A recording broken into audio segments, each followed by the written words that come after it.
ప్రేక్షకులకు నమస్కారం. అక్టోబర్ 28, 29 తేదీల్లో అంటే శనివారం, ఆదివారం ప్రముఖ స్టాక్ మార్కెట్ అనలిస్ట్ సుందరరామరెడ్డి గారు ETF index funds, mutual funds మీద ఎడ్యుకేషన్ వెబినార్ కండక్ట్ చేయబోతున్నారు. దీనికి 3000 రూపాయలు ఫీజు పే చేయవలసి ఉంటుంది. ఆసక్తి ఉన్నవారు ఈ కింద స్క్రోల్ అవుతున్న నంబర్ కాల్ చేసి వెంటనే మీ రిజిస్ట్రేషన్స్ను పూర్తి చేసుకోగలరు. Hi, Sundararamareddy from RCP technologies. Okay, చాలామంది income and wealth both are same అనుకుంటారండి. బట్ బోత్ డిఫరెంట్ థింగ్స్ అనమాట. ఇన్కమ్ అంటే రెగ్యులర్గా మనకు వచ్చే క్యాష్ ఫ్లోని మనం ఇన్కమ్ అనుకోవచ్చు. లైక్ శాలరీ రెగ్యులర్గా వస్తూ ఉంటుంది, అండ్ మనీ ఇంట్రెస్ట్కి ఇస్తే మంత్లీ ఇన్కమ్ వస్తూ ఉంటుంది. అలాగే మ్యూచువల్ ఫండ్స్లో మనం డివిడెండ్ ఆప్షన్ తీసుకుంటే రెగ్యులర్గా వస్తుంటుంది. అలా రెగ్యులర్గా వచ్చే క్యాష్ ఫ్లోని మనం ఇన్కమ్ అనుకోవచ్చు. వెల్త్ అంటే మనం అక్యుములేట్ చేసిన ఇన్కమ్ లేదా నెట్వర్త్ని మనం వెల్త్ అనుకుంటాం. సో రిచ్నెస్ వేరు అండ్ ఇన్కమ్ వేరు, both are different things. Suppose నేను రిచ్ అని చెప్పానంటే దాని మీనింగ్ ఏంటంటే అతను మళ్ళీ వెల్తీయా అండ్ ఇన్కమ్ ఎక్కువ వస్తుందో లేదు చూసుకోవాలన్నమాట. ప్రతి ఒక్కళ్ళు కూడా ఇన్కమ్ రెగ్యులర్ ఉండేలా చూసుకోవాలి. వెల్తీ అయినా కాకపోయినా ఇన్కమ్ వచ్చేలా చూసుకోవాలి. ఇప్పుడు మనం 2 పర్సన్స్ని కంపేర్ చేద్దాము. ఒక పర్సన్స్కి మంత్లీ ఇన్కమ్ 4 lakh అనుకుందాం. Monthly income 4 lakh. ఇంకొక అతనికి మంత్లీ ఇన్కమ్ జస్ట్ 1 lakh అనుకోండి. మంత్లీ ఇన్కమ్ ఇద్దరిలో ఎవరి ఎక్కువ వెల్తీ అయ్యే ఛాన్స్ ఉందంటే చూసే వాళ్ళకి 4 lakh మంత్లీ వస్తుంది కాబట్టి 4 lakh మంత్లీ సంపాదించే వాళ్ళు అనుకుంటారు. కానీ అతని బిహేవియరు, అతని లైఫ్ స్టైలు, అతను డెట్ ఎంత టూ మచ్గా వాడుతున్నాడు, ఈఎంఐలు ఎన్ని కడుతున్నాడు అన్నదాన్ని పెట్టేసే నీకు వెల్తీకి టైర్ అవుతారండి. అందుకని ఇన్కమ్ ఉన్న వాళ్ళందరూ రిచ్ అవ్వలేరు. ఇన్కమ్ అంతే వెల్తీకి టైర్ అవ్వలేరు. ఓకే, వాళ్ళ బిహేవియర్ ఇంపార్టెంట్ అనమాట. వాళ్ళ బిహేవియరు, వాళ్ళ నాలెడ్జి, వాళ్ళ లైఫ్ స్టైల్ చాయిసెస్ ఇవన్నీ డిఫరెంట్ చేస్తాయి అనమాట. ఫర్ ఎగ్జాంపుల్ ఇద్దరు తీసుకున్నాము, ఇద్దరు కొంచెం జాగ్రత్త పరులే అనుకుందాము. వాళ్ళిద్దరి మధ్య డిఫరెన్స్ చూద్దామండి. ఇప్పుడు మంత్లీ 4 lakh వచ్చేవాళ్ళు ఎవ్రీ మంత్ SIP రూపంలో మార్కెట్లో పెడుతున్నాడు అండి. అండ్ 1.3 lakh పెడుతున్నాడు పర్ మంత్. అంటే బాగానే సేవ్ చేస్తున్నట్లు లెక్క.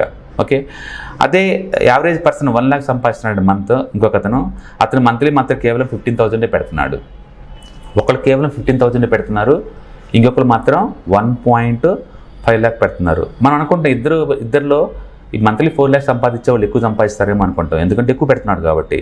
కానీ రేట్ ఆఫ్ రిటర్న్ ఇంపార్టెంట్. మీరు ఎక్కడ పెడితే మనీ వస్తుందనేది ఇంపార్టెంట్. మీరు ఎంత పెడుతున్నారని కాదు, ఎంత పెడితే వస్తున్నది. ఫర్ ఎగ్జాంపుల్ నేను గోల్డ్ ఇన్వెస్ట్ చేశాను అనుకోండి, మంత్లీ నాకు యావరేజ్ మీద 8% వస్తుంది. డెట్లో ఇన్వెస్ట్ చేశాను అనుకోండి, నాకు యావరేజ్ మీద 7% వస్తుంది. సో రిచ్ అవటం చాలా టఫ్. అది ఇన్కమ్ పెడుతున్నాం సరే నేను. ఓకే, అందుకని rate of return important. For example ఎందుకు నీకు మ్యూచువల్ ఫండ్స్కి వస్తే కేటగిరీ ఇంపార్టెంట్ అంటే, లార్జ్ క్యాప్ కేటగిరీ యావరేజ్ మీద 12 to 15% కంటే ఎక్కువ పెరగదు. ఆ కెపాసిటీ అంతే దానికి, లార్జ్ క్యాప్ స్టాక్స్కి. అదే స్మాల్ క్యాప్ కేటగిరీకి వచ్చారనుకోండి, దీని కెపాసిటీ 20 నుంచి 25 దాకా పోద్ది. అంటే 10% వేరియంట్ ఉంది లార్జ్ క్యాప్ కేటగిరీ రిటర్న్స్కి అండ్ స్మాల్ క్యాప్ కేటగిరీ రిటర్న్స్కి. అందుకని స్మాల్ క్యాప్ మ్యూచువల్ ఫండ్స్లో వరస్ట్ మ్యూచువల్ ఫండ్ తీసుకున్నా సరే, అండ్ లార్జ్ క్యాప్ మ్యూచువల్ ఫండ్లో బెస్ట్ మ్యూచువల్ ఫండ్ తీసుకున్నా సరే, ఈ బెస్ట్ని ఈ small cap worst mutual fund ఈజీగా బీట్ చేస్తుంది. దాన్ని బట్టి మీరు ఊహించుకోవచ్చు ఎందుకు అంత తేడా అంటే, ఆ కేటగిరీ కొన్ని కెపాసిటీ అంత. అందుకని మీరు ఏదైనా ఎసెట్లో ఇన్వెస్ట్ చేసేటప్పుడు ఆ ఎసెట్ యొక్క కెపాసిటీ మీకు తెలియాలి. దీని నుంచి ఎంత రిటర్న్స్ ఎక్స్పెక్ట్ చేస్తారో మీకు క్లారిటీ ఉండాలన్నమాట ఇక్కడ. ఓకే, సో ఇప్పుడు ఇతను ఇన్వెస్ట్ చేస్తుంది యావరేజ్ రిటర్న్స్ ఇయర్లీ 16% అండి. మంత్లీ 1.5 lakh పెట్టే అతను న్యాచురల్గా తక్కువ రేట్ ఆఫ్ రిటర్న్ ఉందా. అండ్ 15,000 పెట్టేవాళ్ళు అతను 26% పెడుతున్నారు. ఫర్ ఎగ్జాంపుల్ ఒకతను లార్జ్ క్యాప్ మ్యూచువల్ ఫండ్లో పెట్టారని ఊహించుకోండి, అండ్ తక్కువ అమౌంట్ పెట్టే అతను స్మాల్ క్యాప్ మ్యూచువల్ ఫండ్లో పెట్టారని ఊహించుకోండి ప్రస్తుతానికి. రైట్, ఇద్దరు టైమింగ్ చూసారనుకోండి, investment time monthly 4 lakh income అతనేమో 15 years పెట్టాడు. బట్ ఇక్కడ మంత్లీ 15,000 పెట్టాడు మాత్రం 20 years టైం పెంచాడు. న్యాచురల్ టైం ఎక్కువ అయితే ఏమవుతుంది, కాంపౌండ్ ఎక్కువ ఇంట్రెస్ట్ ఎక్కువ అవుతూ ఉంటుంది. న్యాచురల్గా ఎక్కువ రిటర్న్స్ చేసేది. మనం కనుక కార్పస్ చూసామనుకోండి, ఫస్ట్ అతను ఎవరైతే మంత్లీ 1.5 lakh పెడుతున్నాడో అతని కార్పస్ వచ్చింది జస్ట్ 11 crores అండి. అంటే తక్కువ అమౌంట్ ఎవరైతే పెట్టారో 15,000 పర్ మంత్ పెట్టిన వాళ్ళు 12 crore వచ్చింది వాళ్ళకి. 12 crore అంటే అతనితో పోల్చుకుంటే తను ఇంకా ఎక్కువ వచ్చాడు. ఇప్పుడు చెప్పండి, తక్కువ అమౌంట్ ఉన్నా అంటే మంత్లీ 15,000 మాత్రమే మార్కెట్లో ఇన్వెస్ట్ చేస్తున్నా 1.5 lakh వాళ్ళు ఎలా బీట్ చేస్తున్నారంటే, ఎక్కువ రేట్ ఆఫ్ రిటర్న్ వచ్చే దగ్గర వీళ్ళు ఇన్వెస్ట్ చేశారు. ఓకే, ఇప్పుడు ఎక్కువ రేట్ ఆఫ్ రిటర్న్ రావాలి అంటే మీకు ఎంతకంత నాలెడ్జ్ ఇంప్రూవ్ చేసుకోవాలి. రిస్క్ ఎప్పుడు మినిమైజ్ అవుద్ది అంటే నాలెడ్జ్ పెంచుకుంటే రిస్క్ మినిమైజ్ అవుద్ది. అందుకని నాలెడ్జ్ పెంచుకోవటం చాలా ఈజీ. ఇవాళ రేపట్లో పెయిడ్ కోర్సులు, ఫ్రీ కోర్సులు గూగుల్లో చాలా ఉంటాయండి. అండ్ మంచి మెంటర్ని చూసుకుని కూడా మీరు నాలెడ్జ్ ఇంప్రూవ్ చేసుకోవచ్చు. నాలెడ్జ్ ఇంప్రూవ్ చేసుకోవడం ద్వారా ఎక్కువ రేట్ ఆఫ్ రిటర్న్ తీసుకోవచ్చు. స్టాక్స్లో డైరెక్ట్ ఇన్వెస్ట్ చేయడం ద్వారా, లేకపోతే స్మాల్ క్యాప్, మిడ్ క్యాప్ కేటగిరీలో ఇన్వెస్ట్ చేయడం ద్వారా, లేకపోతే ప్రైవేట్ వెంచర్స్లో ఇన్వెస్ట్ చేయడం ద్వారా మీకు ఎక్కువ రేట్ ఆఫ్ రిటర్న్ వస్తుంది డెఫినెట్గా. అందుకని మనకి వచ్చే అమౌంట్ తక్కువైనా సరే స్టిల్ మీరు ఎక్కువ రేట్ ఆఫ్ రిటర్న్ జనరేట్ చేస్తే లాంగ్ టర్మ్ పాయింట్ ఆఫ్లో మనం ఎక్కువ సంపాదించే ఛాన్స్ ఉందన్నమాట. అందుకని తక్కువ జీతం ఉన్న వాళ్ళు ఎవరైనా సరే మంచి కేటగిరీ చూస్ చేసుకోవటం చాలా ఇంపార్టెంట్. అంటే రిచ్ వాళ్ళు గోల్డ్, డెట్ ఫండ్స్ లాంటివి పెట్టినా తప్పలేదు, కానీ పూర్ వాళ్ళు తక్కువ ఇన్కమ్ ఉన్నోళ్ళు గ్రూప్లో మాత్రం మీరు పెట్టకూడదు. ఎక్కువ రేట్ ఆఫ్ రిటర్న్ వచ్చే చోట పెట్టాలి. అదే టైంలో మీకు తెలియాలి రిస్క్ ప్రొఫైల్స్ ఎంత ఉందో, దాని ఆ అసెట్ క్లాస్ యొక్క రిస్క్ రివార్డ్ ఎంతో మీకు తెలిసి ఉండాలి.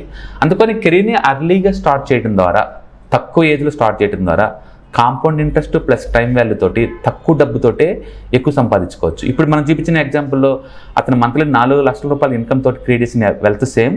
ఇక్కడ మనోడు మంత్లీ 1 lakh ఇన్కమ్ తోటి మనోడు సంపాదించింది కూడా మోర్ లెస్ సేమ్గానే ఉంది.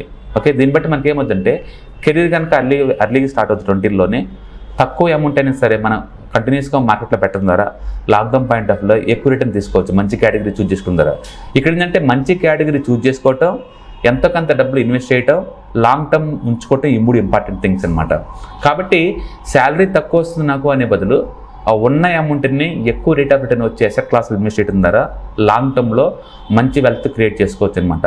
అన్ఫార్చునేట్లీ సొసైటీలో ఎక్కువ సార్లు ఈ టెక్నిక్స్, ఈ నాలెడ్జ్ రావడానికే లేట్ 30లో వస్తాయండి. అప్పటికే 30-35 వస్తే ఫ్యామిలీ డిపెండెన్స్లు అందరూ ఉంటారు, వచ్చిన ఇన్కమ్ సరిపోదు ఫ్యామిలీకి. అందుకని ఇక తక్కువ డబ్బుతో స్టార్ట్ చేస్తారు. కానీ మీరు కనుక 20లోనే రిలీజ్ అయ్యారనుకోండి, అంటే 20 years టైంలో చాలా వెల్త్ క్రియేట్ చేయొచ్చు అనమాట. అందుకని సాధ్యంత వరకు మీరు మీ కిడ్స్ని ఇన్స్పైర్ చేయండి. కెరీర్ స్టార్టింగ్ 25 లోపులోనే స్టార్ట్ అవ్వాలి, అంతే కెరియర్ అంతే. ఆ టైం కల్లా స్టార్ట్ అయింది అనుకోండి ఇన్కమ్, తక్కువైనా పర్వాలేదు, అది time value plus compound interest తోటి లాంగ్ టర్మ్లో మంచి వెల్త్ క్రియేట్ చేసుకోవచ్చు అనమాట.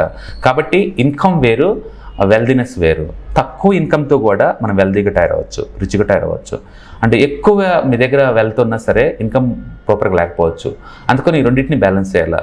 అందుకని మీ రిచ్నెస్ ఎప్పుడు స్టార్ట్ అవుద్ది అంటే రెగ్యులర్ క్యాష్ ఫ్లోస్ ఎంత ఎక్కువ ఉంటే అంత స్టార్ట్ అవుద్ది. ఇక్కడ మనోడు మంత్లీ 1 lakh వస్తున్నా సరే 15,000 రూపీస్ పర్ మంత్ పక్కన పెట్టాడు కాబట్టి 20 years తర్వాత చూసుకుంటే ఆల్మోస్ట్ 12 కోట్లు తయారు చేశారు. ఇప్పుడు ఆ 12 కోట్లు కూడా ఇలానే 26% per annum చొప్పున అవుతున్నాయి అనుకోండి, చాలా పెద్ద వెల్త్ క్రియేట్ అవుద్ది. అందుకని నాలెడ్జ్ ఇస్ వెరీ పవర్ఫుల్. ఇక్కడ అసెట్స్ ఏదైనా మేనేజ్ చేయాలంటే ఎన్ని రకాల అసెట్స్ ఉన్నాయి, వాటిని ఎలా మేనేజ్ చేయాలి, ఏది ఎంత రిస్క్ ఉంది, ఎప్పుడు ఎలా ఎంటర్ అవ్వాలి, ఒక అసెట్ క్లాస్లో ఆపర్చునిటీస్ వచ్చినప్పుడు ఇంకో అసెట్ క్లాస్ ఎలా బిహేవ్ చేస్తుంది, ఇవన్నీ మీకు తెలుసుకోవడం ద్వారా ఎక్కువ రేట్ ఆఫ్ రిటర్న్ తీసుకునే ఛాన్స్ ఎక్కువ ఉంది. అందుకని ఫైనాన్షియల్ ఫ్రీడమ్ రావాలంటే స్పెక్యులేషన్ కాదండి, అంతకు మించి ఇలాంటి ఐడియా ఉండటం ద్వారా మీకు వాటిని చేసుకోవచ్చు అనమాట. నెక్స్ట్ తరాలకు కూడా పాస్ చేసుకోవచ్చు. కాబట్టి నెక్స్ట్ టైం తక్కువ శాలరీ వస్తుందని, తక్కువ డబ్బు ఉందని మీరేం ఫీల్ అవ్వకండి. అంటే ఎంత ఉన్నా సరే అర్లీగా స్టార్ట్ చేయడం ద్వారా, అంటే కాంపౌండ్ అండ్ టైం ఇంట్రెస్ట్ ద్వారా మంచి రేట్ ఆఫ్ రిటర్న్ వచ్చే వాటిలో ఇన్వెస్ట్ చేయడం ద్వారా ఎక్కువ రిటర్న్ తీసుకోవచ్చు అనమాట. Okay, all the best. Thank you.